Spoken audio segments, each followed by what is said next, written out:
इस प्रश्न में वो कहते हैं कि 2.23 × 10⁻³ किलोग्राम द्रव्यमान के एक समान तांबे के तार के सिरों के बीच 1.7 वोल्ट लगाने पर 1 एम्पीयर धारा बहती है।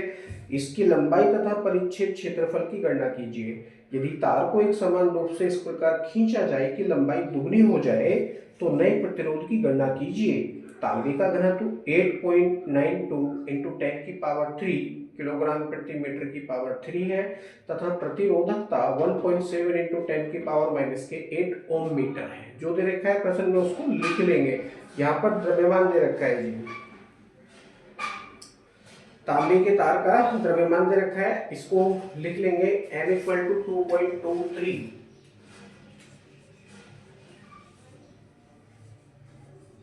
× 10⁻³ kg।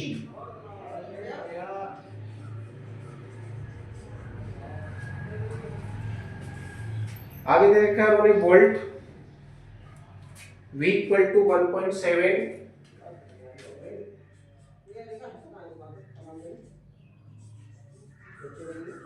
वोल्ट। आगे दे रखा है इन्होंने 1 एम्पीयर की धारा बहती है तो I = 1 एम्पीयर।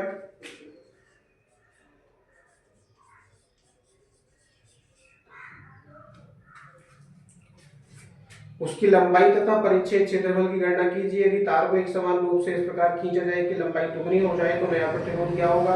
तांबे का घनत्व दे रखा है, घनत्व को D से दर्शाएंगे यहाँ। D = 8.92 × 10⁻³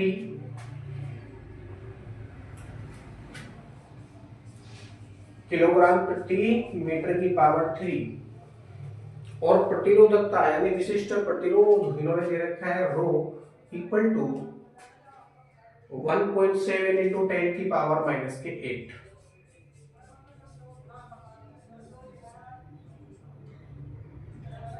ओम मीटर।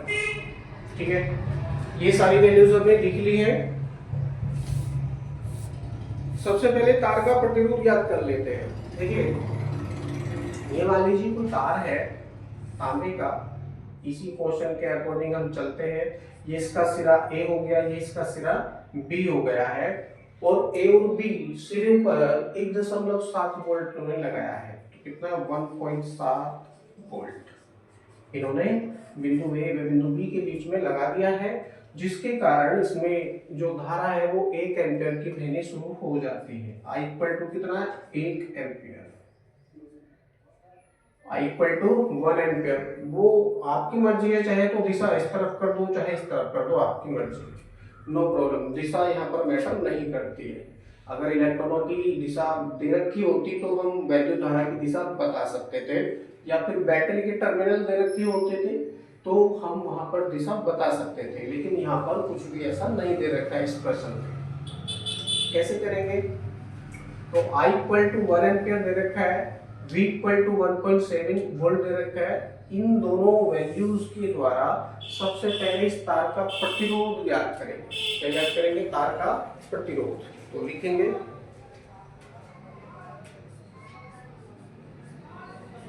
तार का प्रतिरोध,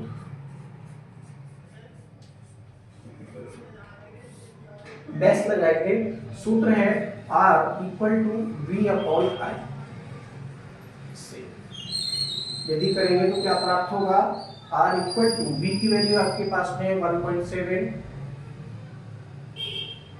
अपॉन और I की वैल्यू आपके पास में है 1 एम्पीयर। कैलकुलेशन करेंगे तो ये इतनी ही वैल्यू प्राप्त हो जाएगी, क्योंकि 1 से इसको डिवाइड करेंगे तो 1.7 ही आपको ये प्राप्त होगा, हो जाएगा 1.7 ओम। यानी ये जो तार है हमारे पास में, जिसकी लंबाई और क्या पूछा है हमसे, परिच्छेद क्षेत्रफल, दोनों की वैल्यू हमसे यहाँ पर पूछी है। उस तार का प्रतिरोध 1.7 ओम है। तो प्रतिरोध तो हमारे पास में आ चुका है इस तार का। अब प्रतिरोध से एक सूत्र है प्रतिरोध वाला, R = ρL/A। R = ρL/A। उस सूत्र का प्रयोग करते हुए हम लंबाई और क्षेत्रफल का अनुपात ज्ञात करने का प्रयास करेंगे। तो लिखेंगे, माना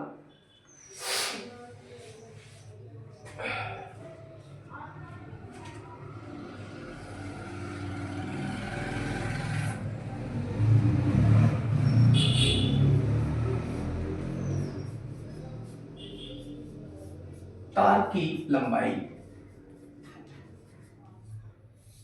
स्मॉल l तथा अनुप्रस्थ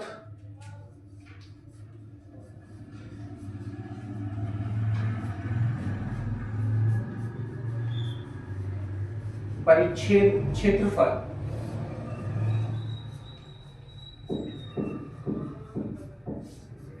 a है, तब प्रतिरोध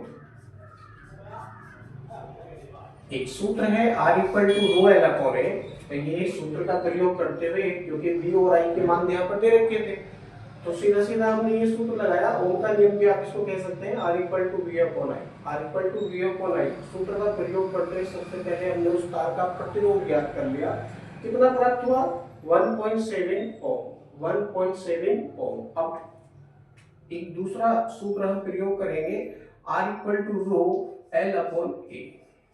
R equal to rho l upon a, इस सूत्र का हम यहाँ पर प्रयोग करेंगे। तो देखते हैं क्या प्राप्त होता है हमको। R की वैल्यू हमारे पास में है 1.7, R की वैल्यू है। अब एक और चीज है, इसी सूत्र में हम इसको रख सकते थे, एक थोड़ी कैलकुलेशन ज्यादा कर ली हमने।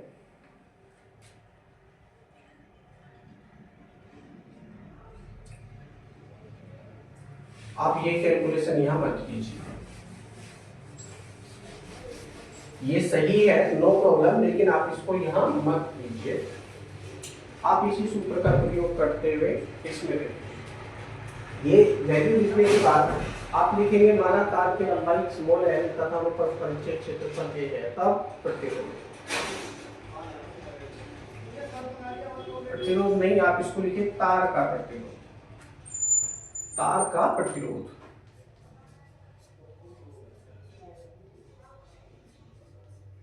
ये दोनों सूत्र हम इसी में प्रयोग कर लेंगे। तार का प्रतिरोध देखिए R equal to rho l upon a, इस सूत्र का प्रयोग करते हुए हम तार का प्रतिरोध तो ज्ञात कर सकते हैं, परंतु तार का प्रतिरोध हमारे पास में है ही नहीं। तो क्या करेंगे, इस R के स्थान पर V अपॉन I जो सूत्र हमने लिखा था पहले, उसको डायरेक्टली यहाँ पर हम प्रयोग कर सकते हैं। ठीक है, अगर हम इसको यहाँ पर प्रयोग करेंगे तो क्या हो जाएगा, V upon I equal to rho l upon a. अब हम वैल्यू रखेंगे इस सूत्र में। V की वैल्यू हमारे पास में है 1.7 अपॉन 1 इक्वल टू रो की वैल्यू हमारे पास में है 1.7 इंटू 10 की पावर माइनस के 8 into L upon A. L upon A, L upon a तो ऐसे रहेगा। आप देखिए कुछ कटेगा, 1.7 बराबर में है, 1.7 बराबर में है, तो क्या करेंगे, काट देंगे, जो बचा उसको लिखेंगे। अब देखिए इस पूरे पद में क्या बचा, 1 बच रहा है केवल, और हमको वैल्यू फाइंड करनी है L अपॉन ए की। L अपॉन ए की, तो इसलिए का चिन्ह लगाओ और L अपॉन ए क्या हो जाएगा, L अपॉन ए क्या हो जाएगा, देखिए यहाँ तो टोटल 1 है, L अपॉन ए यदि हम करेंगे तो ये क्या प्राप्त होगा, 1 अपॉन 10 की पावर माइनस के 8, क्योंकि केवल ये ही वैल्यू हमारे पास में बची है, बाकी सारी वैल्यू तो यहाँ पर कट चुकी है। 1.7 से 1.7 काट दिया, ये पूरा पद क्या हो गया, 1 हो गया है, और यहाँ पर केवल 10 की पावर माइनस के 8 इंटू एल अपॉन ए बचा है। तो इसको हम ऐसे लिख सकते हैं, L upon A equal to 1 upon 10 की पावर माइनस के 8। अब 10 की पावर माइनस के 8 को ऊपर लेके जाएंगे तो किसका हो जाएगा, प्लस का हो जाएगा।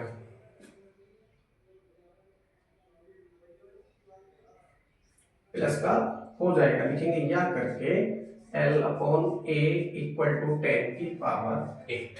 इसको समीकरण नंबर हम 1 बना लेंगे कुछ इस तरह से।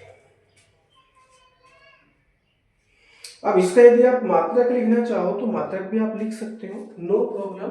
अब देखिए लंबाई का मात्रक होता है मीटर, इस मात्रक लिखेंगे कहां से, ये जो बराबर में चल रहा है इसके अनुसार हम मात्रक लिखेंगे। लंबाई का मात्रक क्या है, मीटर है बटे, और क्षेत्रफल का मात्रक क्या है, मीटर स्क्वायर है, मीटर स्क्वायर। तो इस स्क्वायर से मीटर कट जाएगा और बचा नीचे मीटर, इसको ऊपर लेके जाएंगे तो ये क्या हो जाएगा, मीटर की पावर माइनस के 1 हो जाएगा। तो मीटर की पावर माइनस के 1 यदि आप मात्रा लिखना चाहो तो लिख सकते हो। Okay, no problem.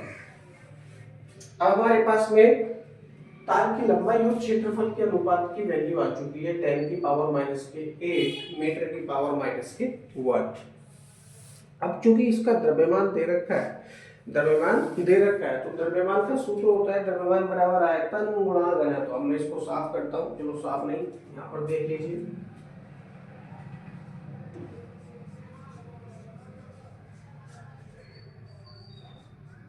द्रव्यमान का सूत्र होता है m इक्वल टू आयतन गुणा घनत्व।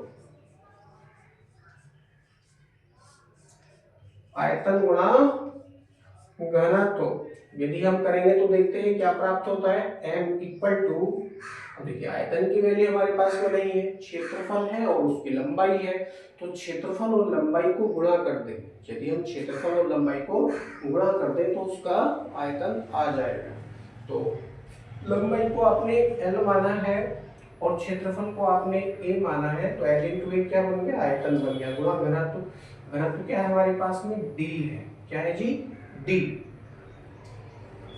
तो एक ये सूत्र भी हमारे पास में होता है m इक्वल टू द्रव्यमान बराबर आयतन गुणा घनत्व, आयतन गुणा घनत्व। इसमें सारी वैल्यूज रखेंगे तो m की वैल्यू हमारे पास में है 2.23 इंटू 10 की पावर माइनस के 3 इक्वल टू l की वैल्यू हमारे पास नहीं है, इंटू a की वैल्यू भी हमारे पास नहीं है, इंटू d, d की वैल्यू हमारे पास में है 8.92 इंटू 10 की पावर 3, 10 की पावर 3। कुछ इस तरह से ये वैल्यू हमारे पास में हो जाती है। अब देखिए यहाँ से हम किस चीज की वैल्यू फाइंड करेंगे, L इंटू ए की वैल्यू फाइंड करेंगे। पहले तो हमने L अपॉन ए की वैल्यू फाइंड की थी, यहाँ से हम L इंटू ए की वैल्यू फाइंड कर सकते हैं। तो L इंटू ए की वैल्यू यदि हम फाइंड करेंगे, मैं साफ करता हूँ जगह बनाने के लिए, क्योंकि समीकरण नंबर 1 हमको प्राप्त हो चुकी है, लंबाई और क्षेत्रफल का अनुपात हमको प्राप्त हो चुका है, समीकरण 1 में हमने इसको दर्शाया है। अब हम इनका गुणनफल भी ज्ञात कर लेते हैं, लंबाई और क्षेत्रफल का जो गुणनफल है वो कितना हमको प्राप्त होगा। तो इसको मैं डायरेक्टली लिखता हूँ L into A equal to क्या प्राप्त होता है, 2.23 इंटू 10 की पावर कितना हो गया, माइनस के 3 पूरे के बटे, और 8.92 इंटू 10 की पावर 3। अब प्लस माइनस की पावर है, इनको काटेंगे नहीं भैया, ऊपर नीचे है ना, काटेंगे नहीं, गुणा में होते तो काट देते, इसको काटेंगे कितनी बार कटेगा, 23 चौके 42 में 2 चौक 8, ये 4 बार कटेगा। तो 1/4 ये हो चुका है, यानी एल ए इक्वल टू, अब देखिए 1/4 हो गया, इसको मैं 0.25 पे लिख सकता हूँ। तो 0.25 इंटू 10 की पावर 3 ऊपर जाएंगे तो माइनस की 6 हो जाएगी, एल इंटू ए, यानी इतना ये हमको प्राप्त हुआ है।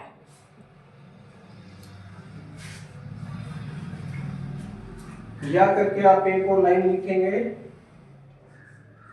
एल ए इक्वल टू 25, क्योंकि पॉइंट भी खत्म कर दीजिए तो 10 की पावर कितना हो जाएगा, माइनस का 88 हो जाएगा। इसका मात्रक यदि आप लिखना चाहो तो मात्रक भी आप इसका लिख सकते हो। क्या मात्रक हो जाएगा इसका, लंबाई का मात्रक मीटर,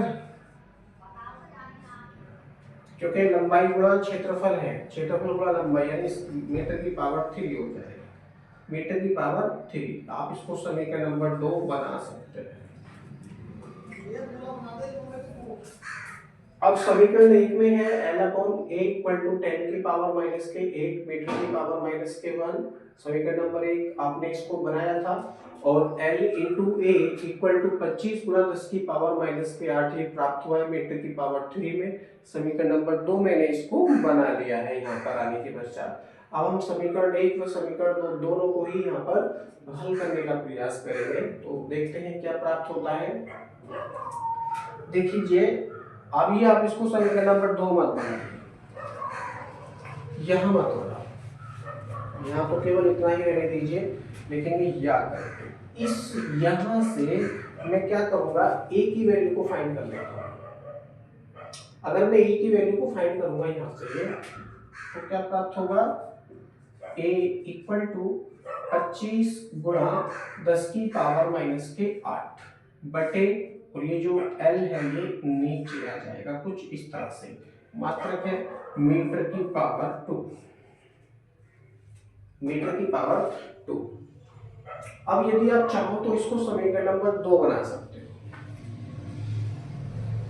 समीकरण नंबर 2 बना सकते हो, या फिर डायरेक्टली आप एक लाइन लिखो यहाँ पर, a का यह मान समीकरण 1 में रखने पर, समीकरण 1 में रखने पर तो लिखेंगे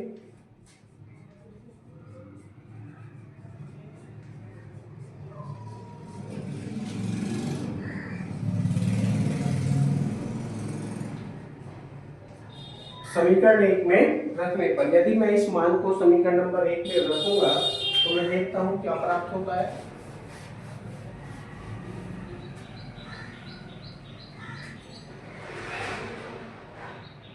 L अपॉन ए की वैल्यू ये आ जाएगी 25 गुणा 10 की घात माइनस के 8,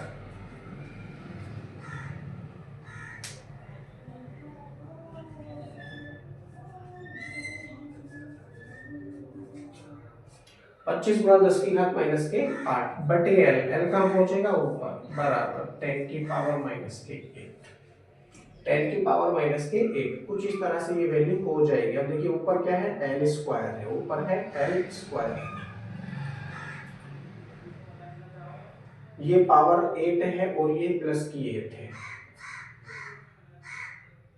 25 गुणा 10 की पावर माइनस के 8 बटे एल बराबर 10 की पावर प्लस का 8, ये वाला, ठीक है। अब सही है। अब देखिए गुणा में है तो पावर क्या होगी, कट जाएंगे, और ये L से L का गुणा करेंगे तो क्या होगा, L स्क्वायर हो जाएगा बराबर 25, इधर पहुंचेगा L स्क्वायर बराबर 25। अब आप क्या करेंगे, L की वैल्यू फाइंड करेंगे,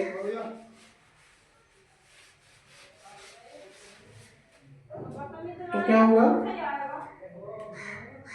L इक्वल टू 25 का वर्गमूल हो जाएगा, वर्गमूल याद करेंगे तो 5 आ जाएगा, 5 मीटर। पहला आंसर हमको प्राप्त हो चुका है, जो तार है आपका वो 5 मीटर लंबा है, ये पहला आंसर आपको प्राप्त हो चुका है, L इक्वल टू 5 मीटर। अब L का मान फिर से समीकरण नंबर 1 में रख दो,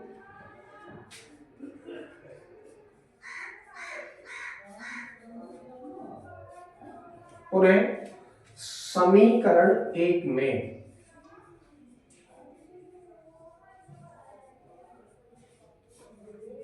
रखने पर, यदि रखेंगे तो देखते हैं क्या प्राप्त होता है। L का मान समीकरण नंबर 1 में, तो L अपॉन A है, यहाँ पर L के स्थान पे 5 अपॉन में A बराबर 10 की पावर 8, 10 की पावर 8, ठीक है। इक्वल टू क्या हो जाएगा, 5 अपॉन 10 की पावर 8, 5 अपॉन 10 की पावर 8, इस 8 पावर को ऊपर लेके चले जाओ तो ये किसकी हो जाएगी, माइनस की, इक्वल टू 5 इंटू 10 की पावर माइनस के 8, मात्रक है मीटर स्क्वायर। ये आपका दूसरा आंसर आ जाता है, यानी जो तार है उसका क्षेत्रफल 5 इंटू 10 की पावर माइनस के 8 मीटर स्क्वायर है, ये आपका दूसरा आंसर प्राप्त हो जाता है। आगे उन्होंने एक बात और कही थी इसमें कि यदि तार को एक समान रूप से इस प्रकार खींचा जाए कि इसकी लंबाई दुगनी हो जाए तो नया प्रतिरोध क्या होगा। अब प्रारंभिक प्रतिरोध तो आपने 1.7 प्राप्त किया है, 1.7, चलो इसको भी पहले प्राप्त कर लेते हैं। मैं इसको साफ कर देता हूँ जगह बनाने के लिए। इसी क्वेश्चन में दोनों वैल्यू हमको प्राप्त हो चुकी है। तार की लंबाई 5 मीटर हमको प्राप्त हुई है। ये उसका क्षेत्रफल 8/5 × 10⁻⁻8 मीटर स्क्वायर प्राप्त हुआ है। तो ये दोनों आंसर हमारे पास में आ चुके हैं। अब इनका तीसरा आंसर है, वो कहते हैं कि यदि तार को खींचा जाए जिससे कि इसकी लंबाई दुगनी हो जाए तो नया प्रतिरोध क्या होगा। नया प्रतिरोध क्या होगा।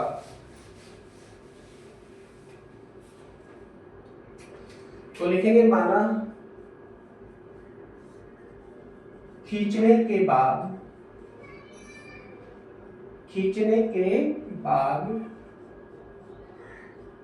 तार का प्रतिरोध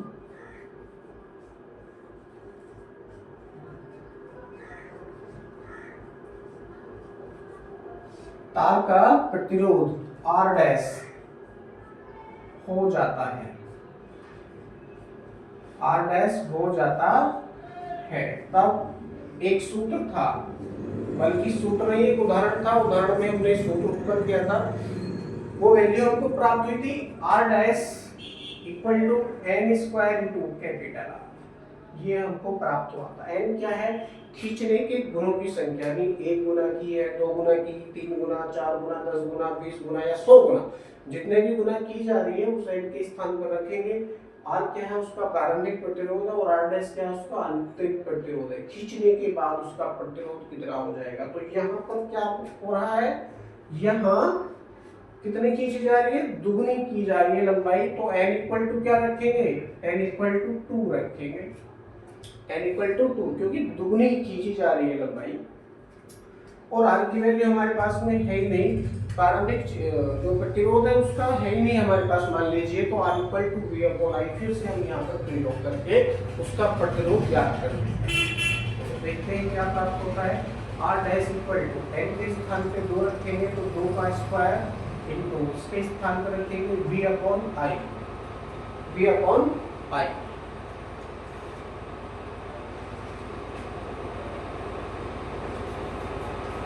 यदि करेंगे तो क्या प्राप्त होगा, यहाँ पर 4 गुना v के स्थान पर 1.7 अपॉन इसके स्थान पर 1 करेंगे तो क्या आ जाएगा, R डैश इक्वल टू 17 चौके 68 यानी 6.8 ओम। यानी जब तार को खींचकर उसकी लंबाई दुगनी कर दी जाएगी तो उसका प्रतिरोध कितना हो जाएगा, 6.8 ओम हो जाएगा। तो यहाँ पर आने के पश्चात ये प्रश्न भी आपका कंप्लीट हो जाता है।